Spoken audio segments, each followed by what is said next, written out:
And so now moving on to, you know, like I said, like I said, you know, pretty much like I said, moving on to the main event that I want to talk about, wrestling and comics, you know. And so I pretty much been trying to think about like I said, a title for this series. And the thing is, the thing about it is I've had a conversation. Um, I've had many conversations, but I was especially interviewed. Shout out to Backstage Brawl about this. Like I said, wrestling comics. So of course now is the time that I can finally like dive even deeper into this, right? And I've been sharing it all over social media. And of course I just released part 3 of my 4-part series, of articles where I compare wrestlers to comic book characters, whether hero or villain, doesn't even matter. And so, of course, once again, I'm going to give a special shout out to Backstage Brawl. Special, of course, shout out, to Backstage Brawl, Eric and Randy. Like I say, it was an absolute honor to finally be a guest on their show. And this is going on almost 2 weeks coming up. And so of course, I was on there for this Saturday, September 16th episode, and the main topic, like I said, the main topic that that we discussed was wrestling and comics. And so and I feel as though when you look at wrestling and comics, I feel as though that they pretty much go, excuse me, like I said, I feel as though they pretty much go hand in hand, and so in the sense that because of storylines, because of the characters, because because of the fact that they are so much larger than life, right? And so what I mean, and think about it is that the thing is like when we look at wrestlers and we look at superheroes or villains, there's so many different similarities when it comes to their personalities. And so my job, at least my mission, was to find the best pairings, the best references and examples of examples that I could think of when it came to just just when it came for me when it came to just parallels and because of the fact that I feel as though wrestlers and so, um, I feel so I feel as though wrestlers and comic book characters have more in common than people sort of give them credit for, right? And so, like I said, just because of the fact that there's so many similarities when it comes to their story arcs, when it comes to you know situations and things like that. So, for me, all right then, like I said, so, for me, they pretty much go hand in hand, go hand in hand. So in the background, sorry about that. I was just just looking for different pictures to use, but what I mean, it's like, but I'm pretty much just gonna go with what I have. If anything, for those who follow me on social media, like so on Twitter and on Instagram, you already see my threads, and I know that they have been getting a lot of attention. You know what I mean? And so, man, I like the engagement that these posts have created, and how people just add on different ideas, just add on different examples and analogies and things like that. And so there's several that really stand out for me, but I'm going to just pick the ones that really stick out the most. Just because on that Backstage Brawl episode, I ran off so many different like examples all at one time. You know what I mean? And the thing about it is that um, when you look at it, you could see the different cases that can be made. When you look at it, like the thing is with the way that I explain it, people can listen to it, and they may have different examples, but when you listen carefully, you're like, yeah, I see where it's coming from. I definitely respect. I definitely see, like I say, see the angle that he's coming from. And so, um, one of the things that sparked this was the fact that I've seen black wrestling do um, a conversation. Yeah, because the thing is, I seen black wrestling um, create this concept of hip hop and comics. I mean, not hip hop and comics, hip hop and wrestling. Excuse me. You know what I mean? It's so like like I said, this idea was really inspired by them. Come up with their own comparisons of wrestling and hip hop, and I would say that a lot of them were spot on, especially because I remember even before Mimi had posted the article with with the different wrestling and hip hop comparisons. I remember BRP did this huge had this like huge conversation on Twitter about wrestling hip hop, and who are the hip hop equivalents to wrestlers. So of course it was black wrestling. It was Tay, myself. I did the best that I possibly could. I was looking at. I walked away. I was like, okay, I did the best I could, but part of me was like, you know what? Um, I felt I wasn't really in the best element that I could possibly be in. But like I said, of course, I'm never going to really challenge them when it comes to like when it comes to wrestling and hip hop. Comparisons, because that's pretty much what they specialize in. That's like their expertise. You know what I mean? That is I mean, they thrive in that to the point where they even discussed it. It was a huge discussion at BlurCon about wrestling and hip hop. And so I was like, all right, then, after I saw that, I was like, you know what?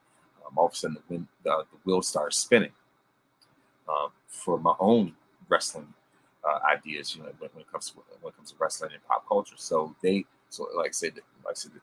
was their thing when it comes to wrestling and hip hop, and they absolutely thrived off of that. I mean, it's absolutely remarkable. So shout out to them for all the different examples. So with me, long story short, I was like, you know what?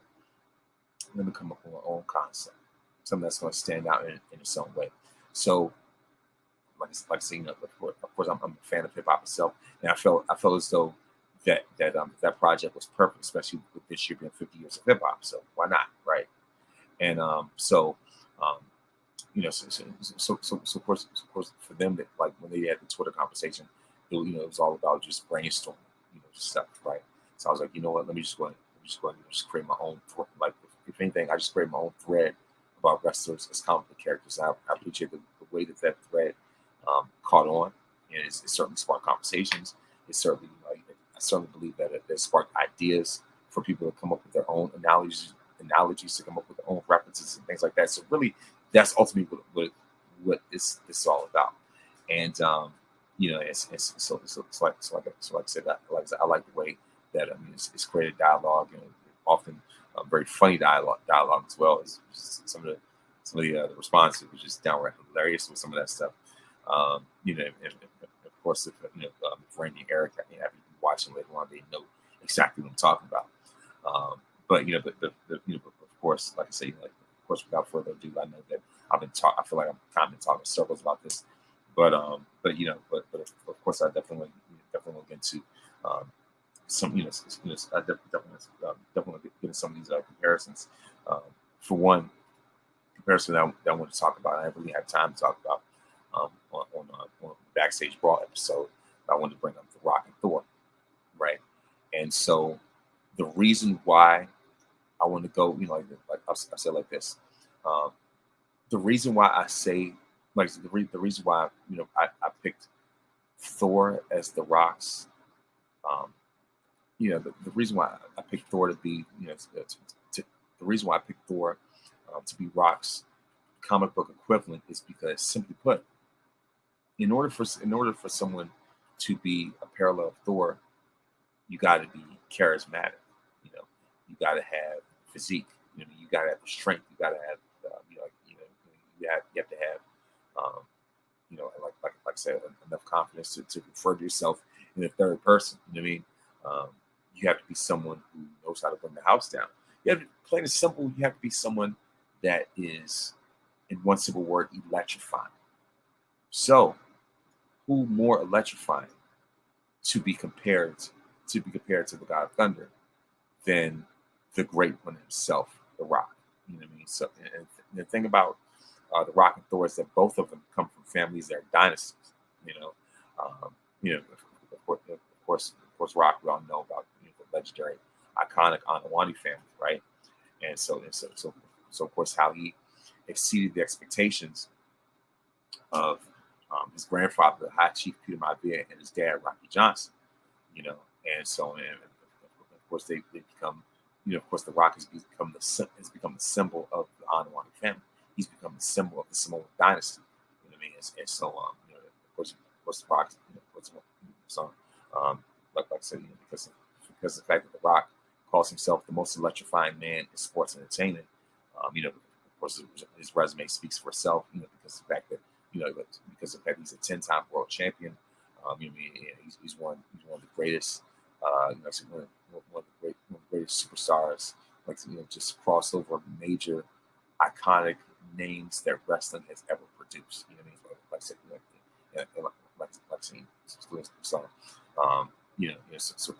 So as far as also, when you think about Samoans, it's just like it feels as though when it comes to wrestling, their DNA is superior to everybody else's. You know what I mean? So it's just like they are,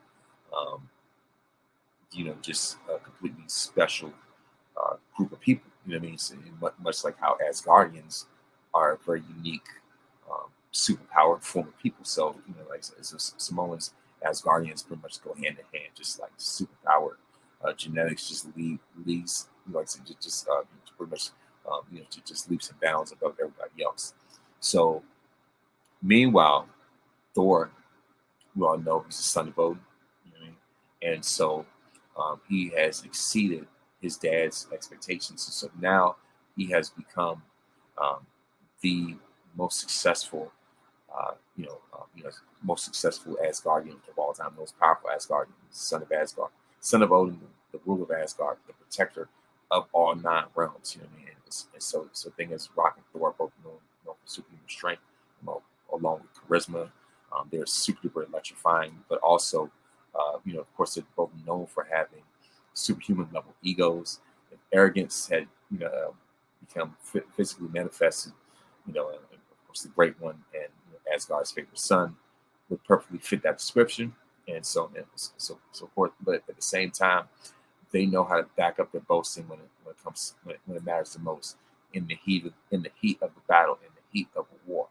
And so of course, of course, the same way that The Rock has become the most accomplished member of the Anawani family, Thor has gone from being the Prince of Asgard to the King of Asgard, and he is their absolute greatest warrior. And so of course, like I said, because of the fact that both of them have eclipsed their family legacies, and so so of course, for those reasons, I would say that I would say that The Rock and Thor are very similar with one another, right? And so John Cena and Superman, I mean, this is a no-brainer. Like I said, they're both known for super strength. They are the ultimate symbols of hope. They're they are the also, like I said, if you were to make a logo, like I said, if there was one superhero that could be the logo of DC Comics, it would be Superman. If there was one wrestler that could be the logo for WWE, it's John Cena. They're the poster boys of their respective brands, of their respective universes. They are clean cut, super polished. They live by, they live by a very strong code of ethics and morals. They're very upright. You know what I mean? Like I said, they're very polished, very squeaky clean, super, superhuman, super strong. And like I said, they are highly decorated. You know what I mean? And so like I said, they fit what it means to be the symbol of hope, what it means to be a hero. You know what I mean? Like that they are the quintessential role models. But also at the same time, others have accused them of being boring. Others have accused him of being force-fed. You know what I mean? So of course, I would say that those are some of the biggest. If anything, for me, I would say that those are some of the biggest criticisms for them. You know what I mean? And, but also um, the people that criticize him have no clue of what truly makes them great underneath the surface, right? And so the thing is, Superman. The thing about it is that both Cena and Superman have been household names, icons for decades. You know, Superman's become an icon because the writers, because the writers have found different ways to make him special, other than strength alone. You know what I mean? Superman has defeated so many different enemies, not just off of strength, but off of his mentality. So the thing about it is that the thing is that Superman has beaten his opponents not just off of strength, but being mentally tougher than them. You know, um, he's found ways to beat Lex Luthor just by being strategic. You know, and so when it comes to facing an opponent like Lex, Superman couldn't just rely off of strength alone. He had to rely off of strategy, off of being mentally tougher than Lex, off of being mentally tougher than Brainiac or Darkseid or General Zod or you name it. You know what I mean? The thing is, like I said, Superman doesn't just win off of power, off of strength, off of his superhuman speed and everything, all these other physical attributes, but he's able to beat them up here where it counts the most. When it comes to Cena, you can say the same. When it comes to John Cena, you can say the same thing for him as well. Um, a lot of people think that Cena is just muscle, but no real IQ. You know what I mean? So and the thing about it is that the thing is I've seen it. One of Cena's biggest criticisms for a long time was people saying that he couldn't wrestle, right? But the thing is that Cena's ring psychology is better than what people give him credit for, right? And he has found ways to beat opponents not just off of strength alone, but the thing is, he's been able to beat them.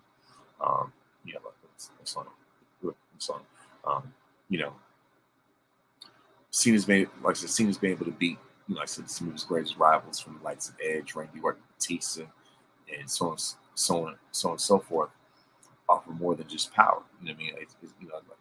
He's beating them off of, just being mentally tougher than them and just being able to rise above,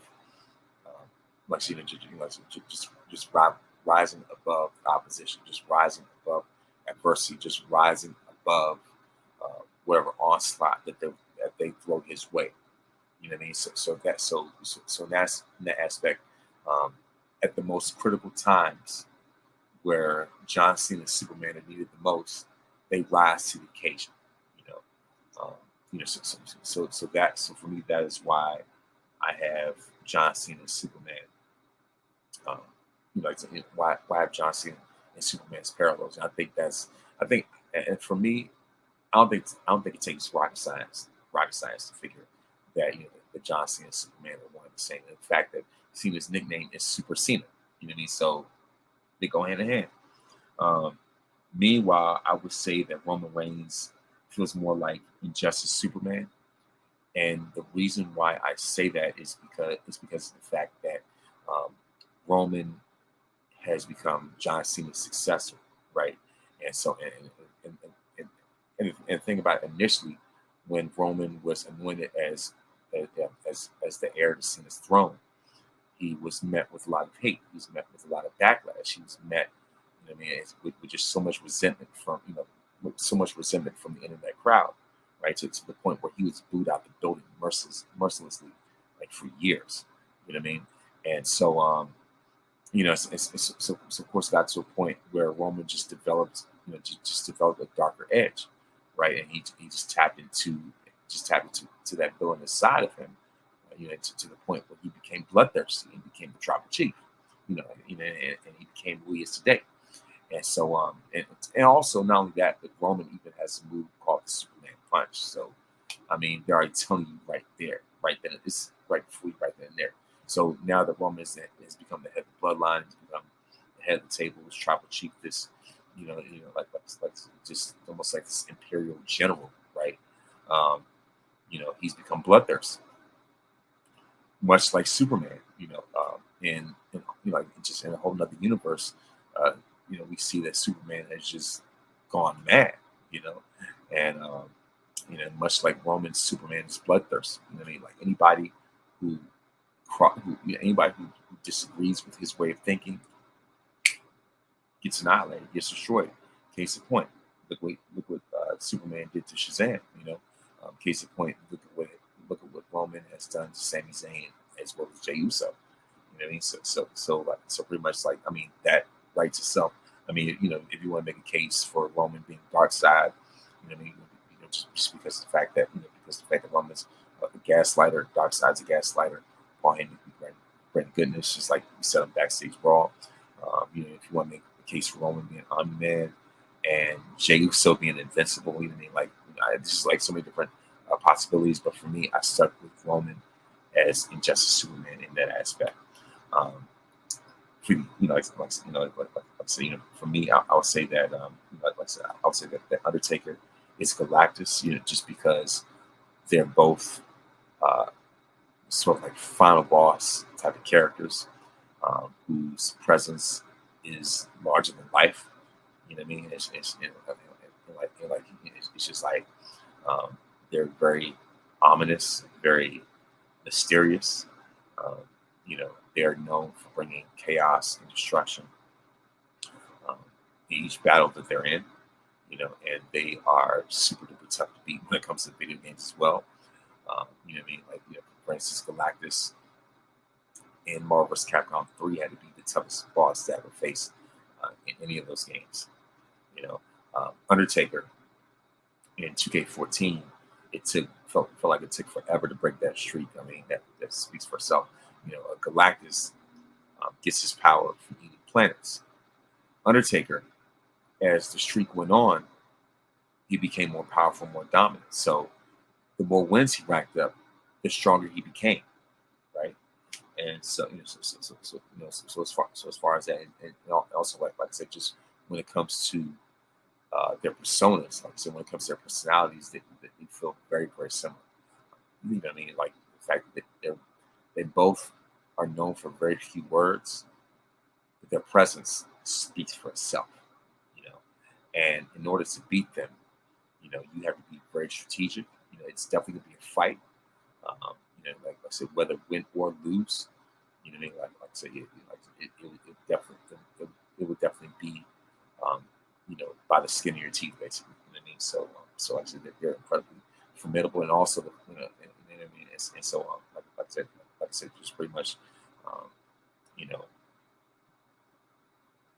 like I said, they're like just final boss, all powerful type of figureheads. You know what I mean? So that's why I had Undertaker and Galactus, um, side by side in that aspect.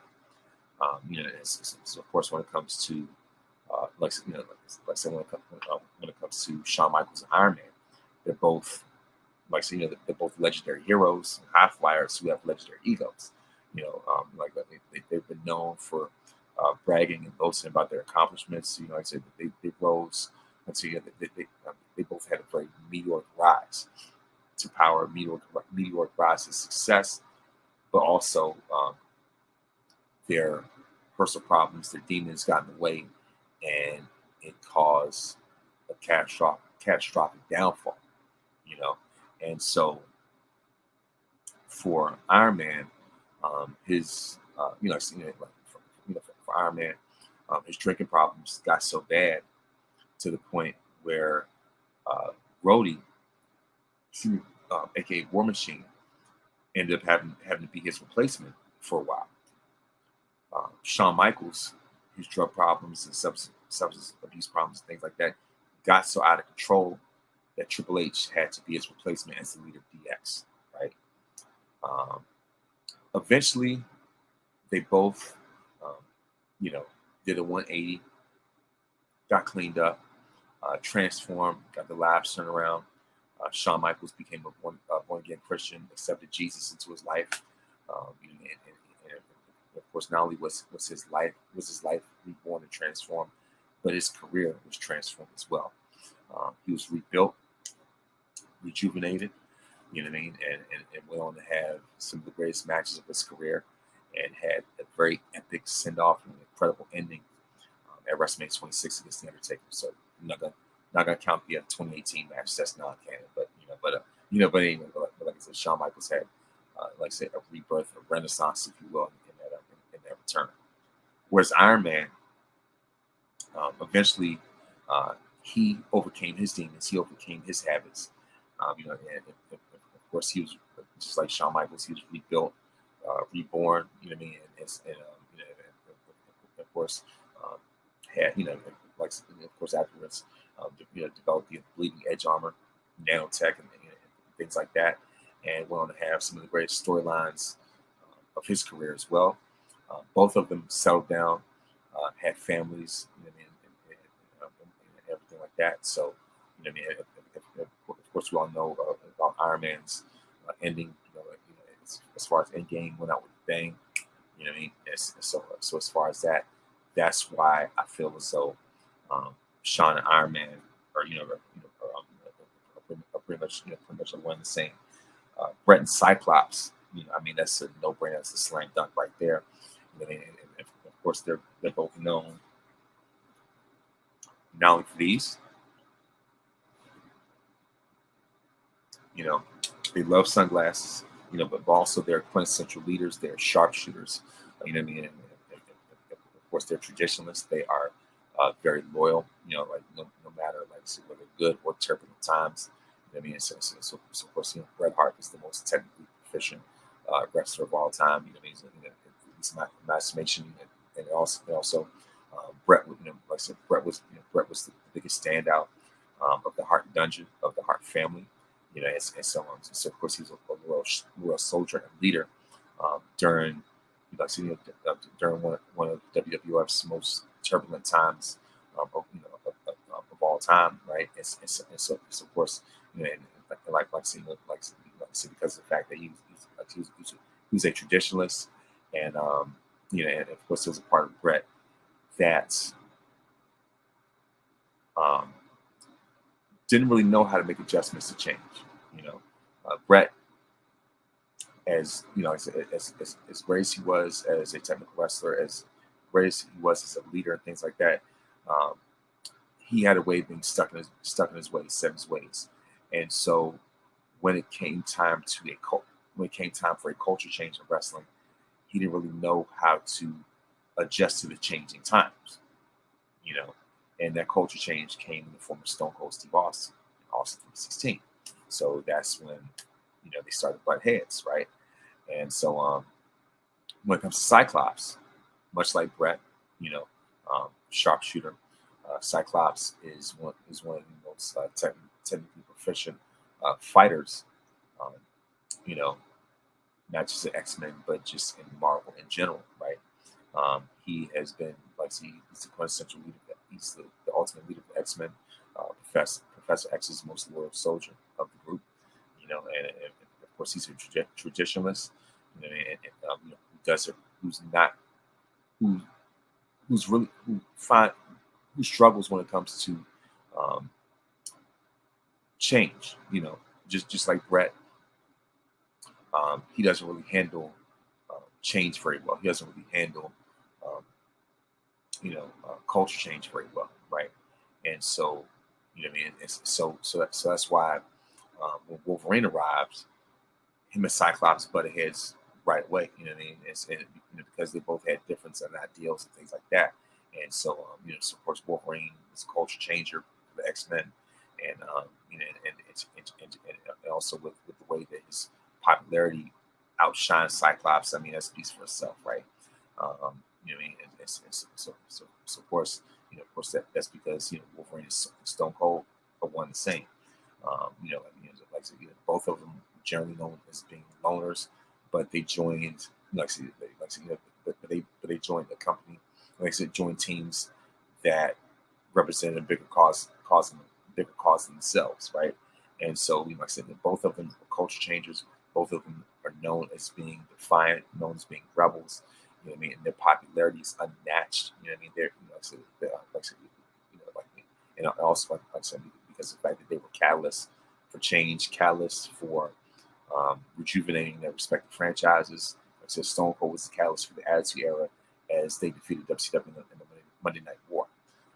Wolverine was the catalyst for saving the X-Men and bringing new life to that series, because there was a point where the X-Men were, like I said, were about to be canceled. You know what I mean? But the thing is, once Wolverine was added to the lineup, their popularity escalated, and they never looked back, right? And so, you know what I mean? And of course, like I said, both, like I said, both have very strong, um, you know, like, like I said, both have very strong, they're both very fundamentally sound when it comes to their fighting style, when it comes to technique, but they both choose violence, right? And so, so of course, that's why I say, Austin and Wolverine are one and the same. You know what I mean? Brock Lesnar and Doomsday are absolute destroyers. You know what I mean? Like they're absolute wrecking machines. They are agents of chaos. They are absolute destroyers. You know what I mean? Like, so of course, Doomsday is known for killing Superman.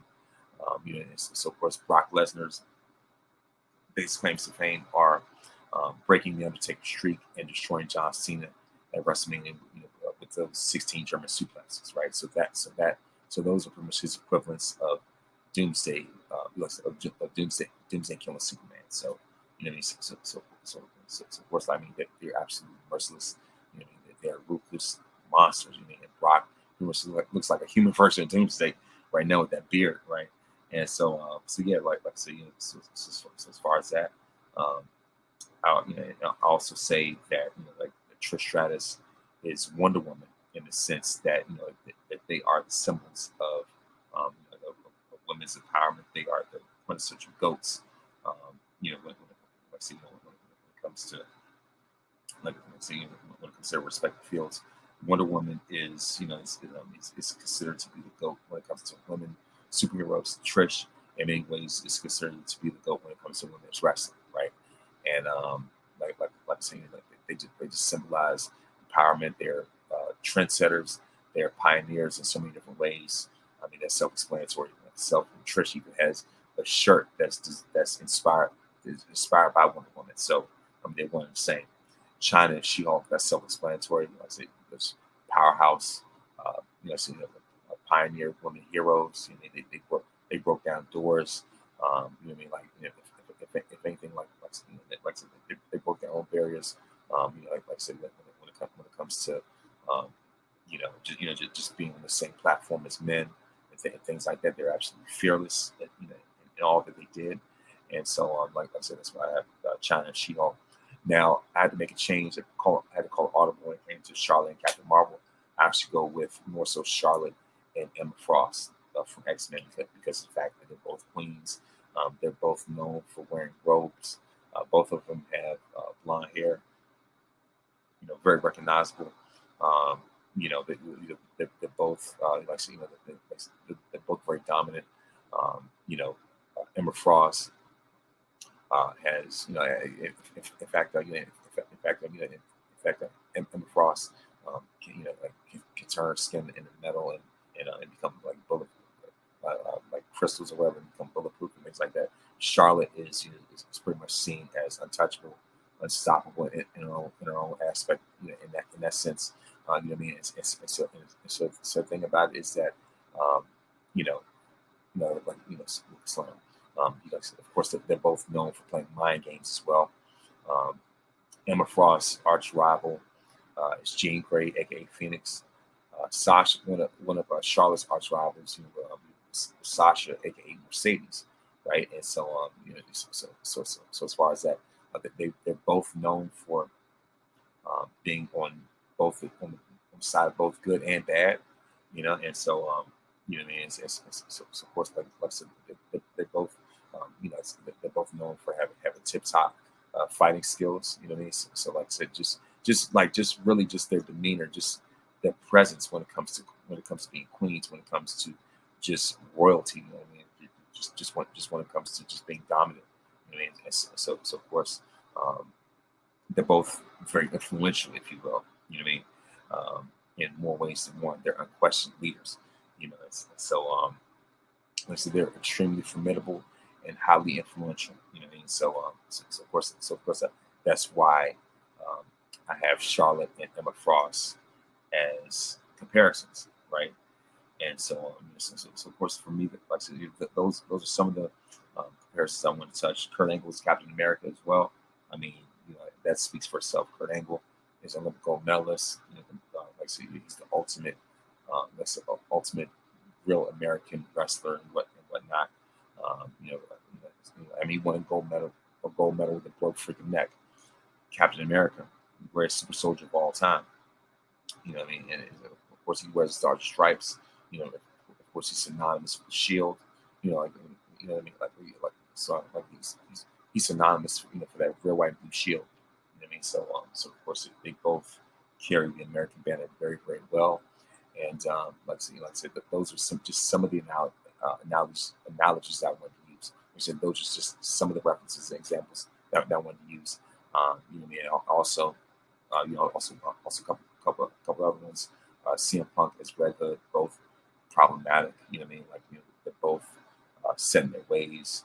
They're both very prideful, very boastful. They're both, I said that they both have no problem stepping on others in order to get to the top. You know what I mean? Like I said, they're both hotheads, right? And so both of them will burn you when they get a chance. Randy Orton, Legend Killer Randy Orton, is more so like Nightwing in the sense that you know he's like it's the same way that Robin stepped out of Batman's shadow to become Nightwing and establish his own identity and his own character. Randy Orton, as a Legend Killer, stepped out of the shadow of Triple H evolution. To eventually become the legend that he is now. I'll say like this: Burner Malite Randy Orton is Nightwing. Voices Randy Orton is Venom. And of course Randy Orton being the Viper, Venom, both very toxic. Like both ruthless, violent. They've committed their fair share of fair share of murder. They've committed more than their fair share of murders. Like I said, they're both very poisonous, but at the same time they've become anti-heroes and have mended their ways, and they've even teamed like you said, Venom's even teamed up with Spider-Man to defeat Carnage, right? And so so Randy Orton's also been on the side of good. In fact, even with Arcade Bro, he's had some of the most fun he's ever had in his career. And also, like I said, not just that, but like I said, just when it comes to being on the side of right in WWE, he's more than had his fair share of moments. You know what I mean? And so like I said, just some of those, at least like I said, just some of those examples right there, are some of the ideas I had when it came to, like I said, just when it comes to wrestling, when it comes to comics, and because of the fact that I feel that both of them go side by side, hand to hand. So like I said, that's just a sample size of the many different examples I have lined up in my series of articles and also posts that the posts that I've shared on social media. And for Vince,